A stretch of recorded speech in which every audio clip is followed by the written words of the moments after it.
آپ نے 2 وزیروں کی بات کی کہ وہ 2 وزیر لینے چاہیے، ممکنہ طور پہ ہارون صاحب وہ 2 وزارتیں کون سی ہو سکتی ہیں جو کاف لیگ کے لوگ لیں گے؟ یہ تو اب آپس میں بیٹھ کے بات کریں گے اور طے کریں گے۔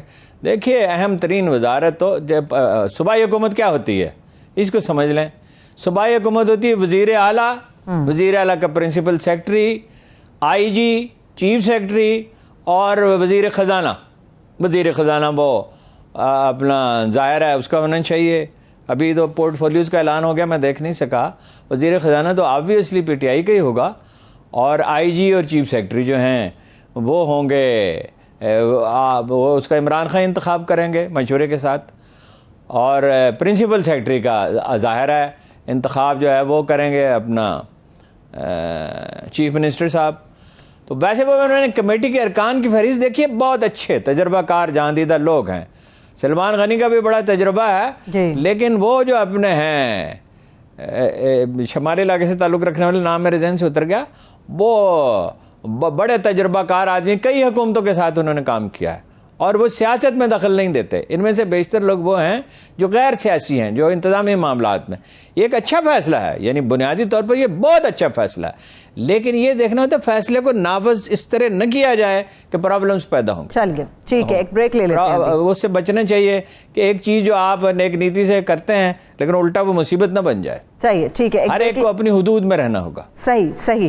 ایک بریک لیتے ہیں، بریک سے کہ پاکستان کی معیشت کے حوالے سے اور تائیوان اور چائنا کانفلکٹ کے حوالے سے بات کریں گے۔ ہمارے ساتھ رہیے۔ Welcome back. ہارون صاحب، وقت مختصر ہے، چیزیں زیادہ ہیں۔ نیب ترمیمی بل کے حوالے سے سینٹ کے اندر یہ کہا گیا عوامی مفاد کا مسئلہ، اس کو منظور کیا جائے، فائنلی وہاں سے بھی منظور ہو گیا نیب ترمیمی بل۔ دیکھیں اس پہ تو ہم رائے دے ہی چکے ہیں۔ یہ ایسا قانون ہے جو زیادہ عرصہ رہے گا نہیں۔ جیسے حکومت بدلے گی اور بدلی جائے گی، یہ کتنا عرصہ رہے گی تو یہ قانون ختم ہو جائے گا۔ آپ یہ نہیں، کل مجھ سے بڑی غلطی ہوئی، میں نے ٹھیک طرح سے دیکھ نہیں سکا تھا کہ ایف آئی اے کو بھی شاید اینٹی کرپشن والوں کو بھی روک دیا، انہیں نہیں روکا گیا ہے، لیکن وہ تو خیر یہ مؤثر ہوتا ہی نہیں، وہ تو صوبائی اور مرکزی حکومتیں ہی اس کا فیصلہ کرتی ہیں۔ یہ ادارے اپنے طور پہ تو کبھی آزاد رہے نہیں ہیں۔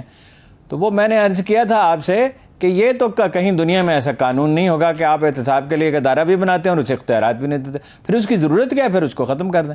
لیکن یہ رہے گا نہیں، جب نئی حکومت آئے گی تو وہ اس کے اختیارات میں رخل بحال کر دے گی۔ صحیح ہے، ٹھیک ہے۔ اب ہارون صاحب، نینسی پیلوسی کا دورہ، تائیوان کا دورہ کر کے وہ چلی گئیں، اور چائنا نے جنگی مشقیں کیوں شروع کر دی ہیں؟ ایسا کیا ہو رہا ہے وہاں پر؟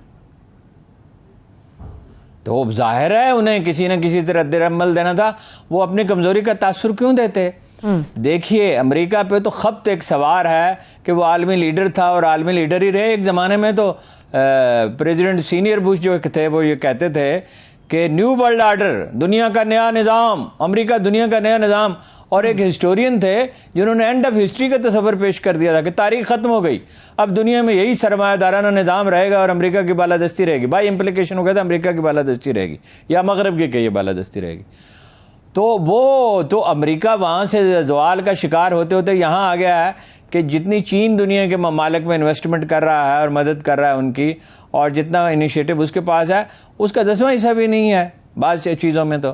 اور آئی ٹی میں جو اسلحہ سازی میں آئی ٹی کے جو کردار ہے اور فوجی معاملات میں، اس میں چین جو ہے وہ امریکہ سے آگے نکل گیا ہے۔ تو ظاہر ہے کہ وہ امریکہ اس خبط میں سوار ہے۔ ان کا امریکیوں کا خیال یہ ہے، یہ بالکل ایک لحاظ سے ہماری پاکستان کی صورتحال سے ملتا جلتا معاملہ ہے کہ بہت سارے مل جائیں گے۔ مثلا انہوں نے دورہ کیا ملائیشیا کا، نینسی پیلوسی نے اس کا ملائیشیا کا، کوریا کا، جاپان کا دورہ کیا، اور بھی کسی ملک کا دورہ کیا۔ تو یہ کوشش ہے، ایک اتحاد بناتے ہیں، دوسرا بناتے ہیں، ایک میں وہ جاپان ہے، انڈیا ہے، آسٹریلیا ہے اور امریکہ ہے، پھر ایک دوسرا اتحاد بنایا جس میں برطانیہ بھی ہے۔ تو وہ یہ کوشش کر رہے ہیں لیکن یہ ہو نہیں سکتا۔ اس وقت تو چینی بڑے سمجھداری کا چینی نے مظاہرہ کیا کہ انہوں نے کوئی انتہائی رد عمل نہیں دیا، لیکن اب وہ 6 جگہ پہ مشقیں کر رہے ہیں، 6 جگہ پہ، اور ایک جگہ ایسی بھی ہے جو صرف 20 کلومیٹر کے فاصلے پہ ہے۔ اور پھر وہ یعنی یہ جو مشقیں کر رہے ہیں وہ تو کر ہی رہے ہیں، لیکن وہ میزائل داغنے کا ارادہ رکھتے ہیں جو اس کی فضائی حدود سے گزر کے جائیں گے، تو وہ مسلسل دباؤ ڈالیں گے۔ اسی طرح انہوں نے ہانگ کانگ حاصل کر لیا تھا، اسی طرح وہ تائیوان حاصل کریں گے۔ وہ چین کا حصہ ہے، 2 ملک نہیں رہ سکتے۔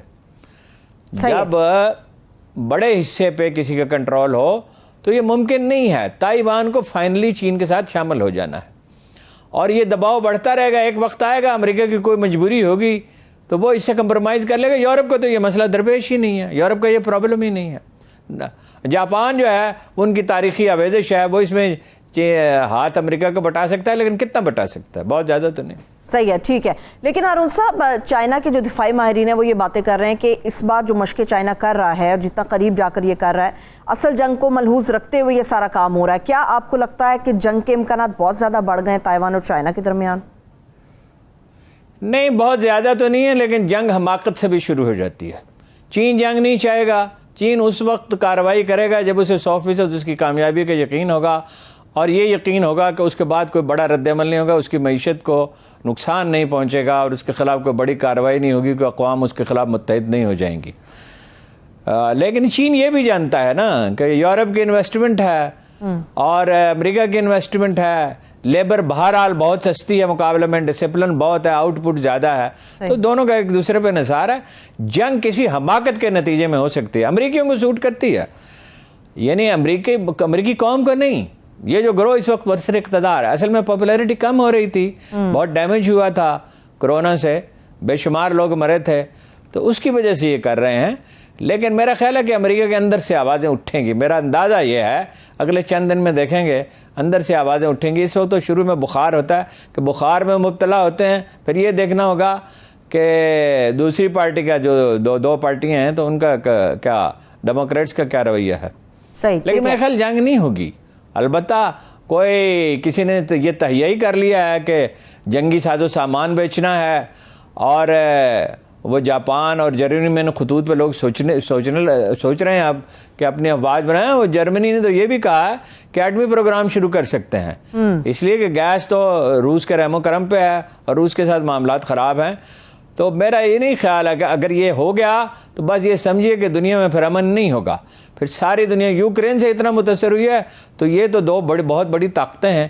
اس کے نتیجے میں دنیا میں افلاس کی, بے روزگاری کی, بدامنی کی اور ریاستوں کی رٹ ختم ہونے کی ایسی لہر آئے گی, ایسا طوفان اٹھے گا. یہ دنیا پہلے جیسی دنیا نہیں ہے, یہ باہم جڑی ہوئی ہے. بہت بنیادی ضرورتوں کا انحصار بھی ایک دوسرے ملک پہ ہے. صحیح, ٹھیک. ملک اپنی سرحدوں سے باہر پھیل گئے ہیں. ہر ملک کسی کی 10%, 5% آبادی دوسرے ملک میں. دنیا اس کی متحمل نہیں ہے. میرا خیال ہے کہ امریکیوں کو اپنی پالیسی ترجیحات پہ نظر ثانی کرنا ہوگی. صحیح ہے, ٹھیک ہے. پہلے افغانستان ہارون صاحب, پھر یوکرین اور اب تائیوان کا معاملہ ہے. کیا امریکہ کی اپنی معیشت اس بات کی متحمل ہے کہ ایک نئی جنگ شروع ہو جائے اور کچھ نقصانات اٹھانے پڑیں؟ یہ تو کیلکولیشن کا معاملہ ہے, میں نہیں کہہ سکتا اس وقت.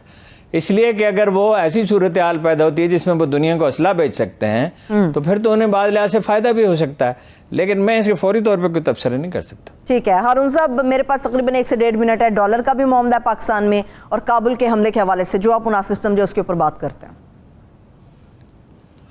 دیکھیے, ڈالر کا معاملہ تو یہ ہے کہ یہ اب گرتا جائے گا, اور 2-3 مہینے میں اندازہ ہے, کیونکہ اس میں بڑی پیچیدگیاں ہوتی ہیں. ابھی لوگ انتظار کریں گے, سرمایہ بڑا حساس ہوتا ہے. ایک پہلو اس کا یہ ہے کہ اب یہ نظر آنے لگا ہے یہ کہ امریکیوں کی سوچی سمجھی منصوبہ بندی تھی. انہوں نے کچھ مطالبات ایسا لگتا ہے کہ اپنے منوا لیے ہیں اور کچھ اور منوانا چاہتے ہیں. اب یہ تو فوری تو کرائسس تو آپ کا ٹل گیا, اب کوئی ڈیفالٹ کا کوئی خطرہ نہیں ہے, دیوالیہ ہونے کا کوئی خطرہ نہیں ہے. لیکن مقامی سرمایہ کار بھی اور ڈائریکٹ انٹرنیشنل انویسٹمنٹ بھی تبھی ہوگی جب سٹیبل ہو جائے گی صورتحال, اور معیشت بھی تبھی ٹھیک ہوگی اگر زرعی اور صنعتی پیداوار بڑھے گی.